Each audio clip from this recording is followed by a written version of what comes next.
HDK versus DKShi ಮಧ್ಯೆ pen drive fight ಜೋರಾಗಿದೆ. HDK ಮಾಡಿದಂತ ಆರೋಪಗಳಿಗೆ ಡಿಕೆ ಶಿವಕುಮಾರ್ ತಿರುಗೇಟನ್ನ ಕೊಟ್ಟಿದ್ದಾರೆ. ಮನೆ ಸುದ್ದಿಗೋಷ್ಠಿಯನ್ನ ನಡೆಸಿ ಎಚ್ಡಿಕೆ ವಿರುದ್ಧ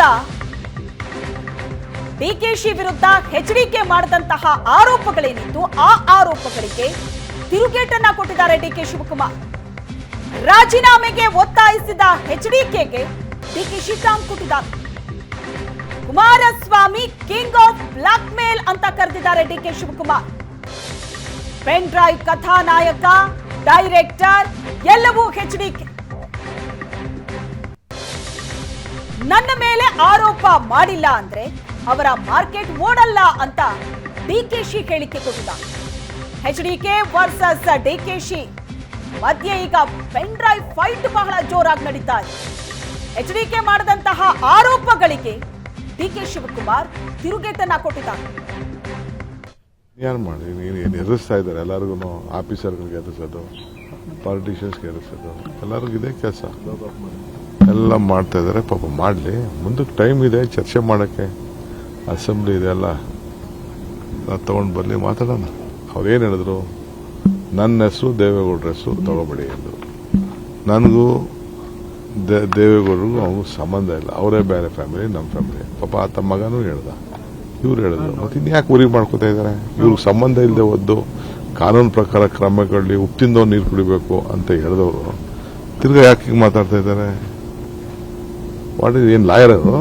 ಏನು ಜಡ್ಜ ಎಲ್ಲ ಜಜ್ಮೆಂಟ್ ಕೊಟ್ಬಿಡಕ್ಕೆ? ಏನು ಪಾಯಿಂಟ್ ಬೈ ಪಾಯಿಂಟ್ ಕೋರ್ಟಲ್ಲಿ ವಾದ ಮಾಡಲಿ. ಇನ್ಯಾರು ಮಾಡಿ ಏನು ಎದುರಿಸ್ತಾ ಇದ್ದಾರೆ ಎಲ್ಲರಿಗೂ, ಆಫೀಸರ್ಗಳಿಗೆ ಎದುರಿಸೋದು, ಪಾಲಿಟಿಷಿಯನ್ಸ್ಗೆ ಎದುರಿಸೋದು, ಎಲ್ಲರಿಗೂ ಇದೆ. ಈ ಎಲ್ಲಾ ಬೆಳವಣಿಗೆಗಳ ಬಗ್ಗೆ ಎಚ್ಡಿ ಕುಮಾರಸ್ವಾಮಿ ಕೂಡ ಮಾತಾಡಿದ್ದಾರೆ. ಏನ್ ಹೇಳಿದ್ದಾರೆ ಹಾಗಾದ್ರೆ ಬನ್ನಿ ನೋಡೋಣ. ನೀವು ಯಾವೊಂದು ನಿಮ್ಮ ಇದನ್ನ ತಗೊಂಡು ಬೇಲ್ನ ನಂತರ ಅಲ್ಲಿ ಹೋಗಿ ಅಂದರು. ನಾನು ಬೇಲ್ ಕೊಟ್ಟೆ ಅಂದ್ರೆ ನಾನು ಅಲ್ಲಿ ಹೋದ್ರೆ ಎಸ್ ಐ ಟಿ ಅಧಿಕಾರಿಗಳು ನನಗೆ ಹೇಳಿದ್ದೇನು, ಯಾತಿಗೆ ಸರ್ ಬೇಲ್ ತಗೊಂಡ್ರೆ? ಬೇಕಿರಲಿಲ್ಲ ಸರ್, ಅಂಥದ್ದಿಲ್ಲ, ನಿಮ್ಮ ಹತ್ರ ಒಂದು ಹೇಳಿಕೆ ತಗೋಬೇಕಾಗಿತ್ತು, ಅದಕ್ಕೆ ನಿಮಗೆ ಬರಕ್ಕೆ ಹೇಳಿದ್ದೀವಿ ಅಂದರು. ಆಮೇಲೆ ರೆಕಾರ್ಡಲ್ಲಿ ಏನು ಮಾಡಿದ್ದಾರೆ, ಕುಮಾರಸ್ವಾಮಿ ಅವರನ್ನು ಬೇಲನ್ನು ನಾವು ಸ್ವೀಕಾರ ಮಾಡಿ ಬಂಧಿಸಿ ಅವ್ರನ್ನ ಕಳಿಸಿದ್ದೇವೆ ಅಂತೇಳಿ ರೆಕಾರ್ಡಲ್ಲಿ ಬರ್ಕೊಂಡವ್ರೆ. ಇದು ಸಿಸ್ಟಮ್ ಸರ್. ನಿನ್ನೆ ಕಾರ್ತಿಕ್ ಕೂಡ ಸ್ಟೇಟ್ಮೆಂಟ್ ಮಾಡಬೇಕಂದ್ರೆ ಕೆಲವೊಂದಷ್ಟು ಕಾಂಟ್ರಾಕ್ಟರ್ಗಳ ಬಗ್ಗೆ ಹೇಳಿಕೆ ಕೊಡ್ತಾರೆ. ಅಲ್ವೇ, ಅವ್ರು ಯಾರು ಇಲ್ಲಿವರೆಗೆ ಯಾಕೆ ಬರಲಿಲ್ಲ? ಅವರು ಯಾರು ಯಾಕೆ ಬಂದಿಲ್ಲ? ಈಗ 2900 ಪ್ರಕರಣ ಅಂತೇಳಿ ಕ್ರೋಢೀಕರಿಸಿದಿರಲ್ಲಪ್ಪ, ಈಗ ಒದ್ದಾಡ್ತಾ ಇದ್ದೀರಿ. ಈ ಕಳೆದ 21ನೇ ತಾರೀಕಿನಿಂದ ಈ SIT ರಚನೆ ಆದಮೇಲೆ 10 ದಿವಸ ಆಯ್ತಲ್ವಾ? ಎಷ್ಟು ಜನ ಬಂದೀಗ ಇದರ ವಿಷಯದಲ್ಲಿ SIT ಮುಂದೆ ಅವರ ಒಂದು ಮೇಲಾಗಿರ್ತಕ್ಕಂಥ ಆಕ್ರಮಣದ ಬಗ್ಗೆ ಅರ್ಜಿ ಕೊಟ್ಟಿದ್ದಾರೆ.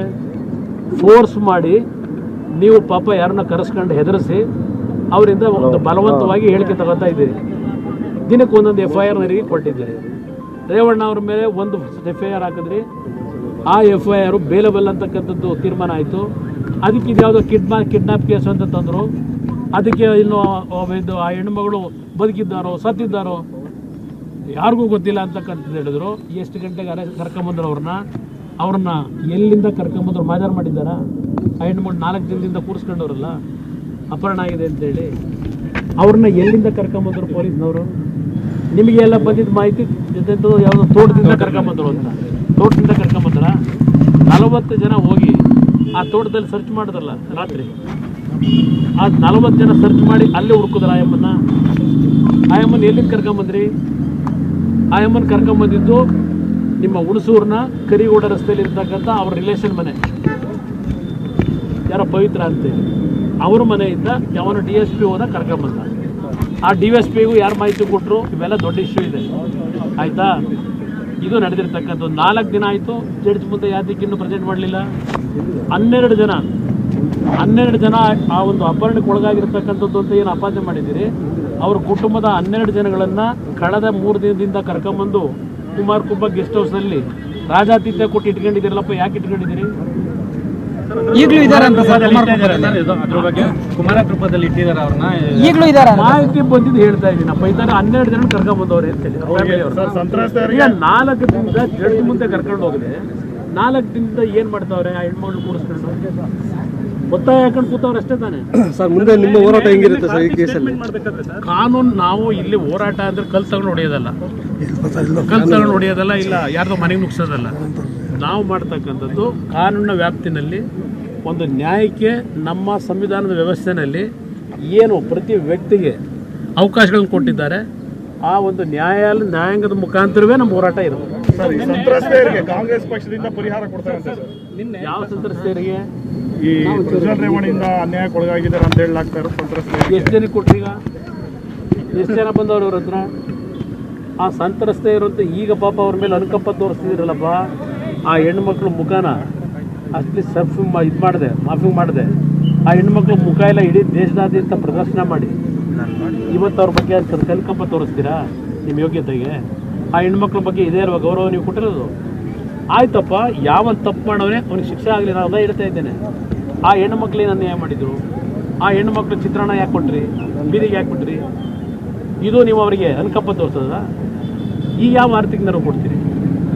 ಇಷ್ಟೆಲ್ಲ ಮಾಡಿ ಅವ್ರನ್ನೆಲ್ಲ ಬೀದಿ ತಂದಿಟ್ಟು ಇವತ್ತು ಅವರಿಗೇನು ಅನುಕಂಪ ತೋರಿಸ್ತೀನಿ ನಿಮ್ಮ ಯೋಗ್ಯತೆಗೆ? ಸರ್ ಈಗ ನಿನ್ನೆ ಕಾರ್ತಿಕ್ ಸ್ಟೇಟ್ಮೆಂಟಲ್ಲಿ ಒಂದು ಪಾಯಿಂಟ್ ಉಲ್ಲೇಖ ಮಾಡ್ತಾರೆ. ಪ್ರಜ್ವಲ್ ಹತ್ರ ಕಾಂಟ್ರಾಕ್ಟ್ ತೆಗೆದುಕೊಳ್ಳಕ್ಕೆ ಹೋದಂತಹ ಕಾಂಟ್ರಾಕ್ಟರ್ಗಳು ಬರಲ್ಲಪ್ಪ ಹೊರಗೆ. ಪ್ರಜ್ವಲ್ ಕಾಂಟ್ರಾಕ್ಟ್ ಕೊಡೋಕೆ ಅವನೇ ಅವನು ಕಾಂಟ್ರಾಕ್ಟ್ ಕೊಡೋದಕ್ಕೆ ಅವನೇನು ಮಿನಿಸ್ಟ್ರ? ಅದೆಲ್ಲ ಬರಲಿ ಹೊರಗಡೆ ಬಂದಿದೆ. ನೋಡಿದೆ ನಾನು ನಾಳೆ ಫ್ರೀಯಾಗಿ ಮಾತಾಡೋಣ. ಇಲ್ಲಿ ರಸ್ತೆಯಲ್ಲಿ ಭಾಳ ಹೊತ್ತು ಮಾತ್ರ ನಿಮಗೂ ಬಿಸಿಲು ಪಾಪ. ಇವತ್ತು 3:30 ಗಂಟೆ ಕೇಳಿ, ಇವತ್ತು 3:30 ಗಂಟೆಗೆ ಏನು ಕ್ಯಾಬಿನೆಟಲ್ಲಿ ಇರ್ತಕ್ಕಂಥ ಒಕ್ಕಲಿಗರ ಮಂತ್ರಿಗಳು ಎಲ್ಲರದ್ದು ಏನೋ ಒಂದು ಪತ್ರಿಕಾಗೋಷ್ಠಿ ಅಂತಲ್ಲ, KPCC ಕಚೇರಿಯಲ್ಲಿ ಒಕ್ಕಲಿಗ ಸಮಾಜದ ಎಲ್ಲ ಮಂತ್ರಿಗಳು ಇವತ್ತೇನೋ ಎಂಥದ್ದು ಇದು ಮಾಡ್ತಿರಂತಾರಪ್ಪ, ಇದು ಪತ್ರಿಕಾಗೋಷ್ಠಿ. ಈ ಇಶ್ಯೂನಲ್ಲಿ ನಾನು ಪ್ರಜ್ವಲ್ ರೇವಣ್ಣವ್ರ ಪರವಾಗಿ ಅದನ್ನು ಮಾಡಲ್ಲ. ಸತ್ಯಾಸತ್ಯತೆ ಹೊರಗೆ ಬರಲಿ. ನಾನು ಅವರಿಗೆ ಡಿಫೆಂಡಿಂಗಾಗಿ ಮಾತಾಡಲ್ಲ. ಓನ್ಲಿ ರೇವಣ್ಣ ವಿಷಯದಲ್ಲಿ ಸರ್ಕಾರ ಯಾವ ರೀತಿ ನಡ್ಕೋತಾ ಇದ್ದೀರಿ ಅದಷ್ಟೇ ಅಲ್ಲ, ಈ ಪ್ರಕರಣವನ್ನು ನೀವು ಯಾವ ರೀತಿ ಅಧಿಕಾರ ದುರುಪಯೋಗ ಪಡಿಸ್ಕೊಂಡು ಇವತ್ತು ಯಾವ ರೀತಿ ತನಿಖೆ ನಡೀತಾ ಇದೆ ಇದನ್ನು ಅವರೆಲ್ಲ ಸೇರಿ ಸಮಜಾಯಿಷಿ ಕೊಟ್ಟಿರಲಿ ಮಂತ್ರಿಗಳು. ನಾನು ಈ ಸಬ್ಜೆಕ್ಟ್ನಲ್ಲಿ ಏಕಾಂಗಿಯಾಗಿ ನಾನು ರೇವಣ್ಣವರ ಸಂಬಂಧಿಕನಾಗಲ್ಲ, ರೇವಣ್ಣವರ ರಕ್ತ ಸಂಬಂಧಿ ಆಗಲ್ಲ. ನಾನು ಎದುರಿಸ್ತಕ್ಕಂಥದ್ದು ಈ ರಾಜ್ಯದ ಒಬ್ಬ ಒಕ್ಕಲಿಗ ನಾಯಕನೂ ಅಲ್ಲ. ನಾನು ಒಕ್ಕಲಿಗರನ್ನೂ ಈ ವಿಷಯದಲ್ಲಿ ವಯೋಬಂಧರ ರಕ್ಷಣೆ ಕೊಡಿ ಅಂತ ಕೇಳಲ್ಲ. ನನ್ನ ಈ ಒಂದು ಹೋರಾಟ ಆ್ಯಸ್ ಎ ಪೊಲಿಟಿಷಿಯನ್, ಒಂದು ಶಾಸಕಾಂಗ ಪಕ್ಷದ ನಾಯಕನಾಗಿ ಜನಪ್ರತಿನಿಧಿಯಾಗಿ ನನ್ನ ಜವಾಬ್ದಾರಿಯನ್ನು ಯಾವ ರೀತಿ ನಿರ್ವಹಿಸಬೇಕು ಏಕಾಂಗಿ ಎದುರಿಸಿ ಸಿದ್ಧ ಇದ್ದೇನೆ. ನೀವು 10 ಜನ 20 ಜನ ನಿಂತ್ಕೊಂಡ್ಬಿಟ್ಟು ಏನು ದಾಳಿ ಮಾಡ್ತೀರಿ ಮಾಡಿ 3:30 ಗಂಟೆಗೆ ನಾಳೆ ನಾನು ಪತ್ರಿಕಾಗೋಷ್ಠಿ. ಪ್ರಜ್ವಲ್ ರೇವಣ್ಣ ಬರೋ ಬಗ್ಗೆ ಮಾಹಿತಿ ಇದೆಯಾ ಸರ್? ಪ್ರಜ್ವಲ್ ರೇವಣ್ಣ ನನಗೆ ಕೇಳಿದ್ರೆ ನಾನೇನು ಹೇಳಿ, ನನಗೆ ಸಂಪರ್ಕವೇ ಇದೆ. ಯಾಕೆಂದರೆ 15ನೇ ತಾರೀಕು ಭಾಳ ಸ್ಪಷ್ಟವಾಗಿ ಹೇಳಿದ್ದಾರೆ, ನಮ್ಮ ಅವರಿಗೆ ಸಂಬಂಧಗಳು ನಾವು ಯಾವುದೂ ಇಲ್ಲ, ಅವರವ್ರ ವ್ಯವಹಾರ ಅವ್ರು ಇಟ್ಕೊಂಡಿದ್ದಾರೆ. ಇವೆಲ್ಲ ನಮ್ಗೆ ಗೊತ್ತಿಲ್ಲದೆ ಇರತಕ್ಕಂಥ ವಿಷಯಗಳು. ಈಗ ಅವ್ರು ಏನು ಮಾಡ್ತಾರೆ ಅಂತ ನನಗೇನು ಗೊತ್ತು? ಏನಾದರೂ ಇನ್ಫಾರ್ಮೇಷನ್ ನನಗೆ ಗೊತ್ತಿಲ್ಲಪ್ಪ. ನೀವೇನೋ ತೋರಿಸ್ತಾ ಇರಿದ್ದೇನೋ 15ನೇ ತಾರೀಕು 7 ದಿವಸ ಏನೋ ಕೇಳಿದ್ರು, ಬರ್ತೀನಿ ಅಂತ ಹೇಳಿದರು. ಅದರಿಂದ ಇವತ್ತು ಬರ್ಬೋದು. ಮೊನ್ನೆನೂ ಯಾರೋ ನೀವು ಟಿವಿಗಳಲ್ಲಿ ನೋಡಿದ್ರಿ ಏನೋ 3 ಗಂಟೆಗೆ ಬರ್ತಾವ್ರೆ ಅಂತ ಹೇಳಿ. ನಮಗೆ ಗೊತ್ತಿಲ್ಲ, ನೀವು ವರದಿ ಏನು ಕೊಡ್ತಾ ಇದ್ದೀರಿ ಅದನ್ನು ನೋಡ್ತಾ ಇದ್ದೀವಿ ಅಷ್ಟೇ. Thank you sir. ಗುರುಗಳೇ ನಮಸ್ತೆ.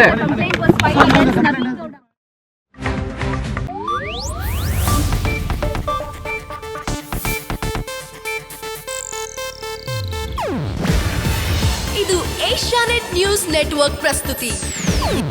ನೀವು ನೋಡ್ತಿದ್ದೀರಾ ಏಷ್ಯಾನೆಟ್ ಸುವರ್ಣ ನ್ಯೂಸ್.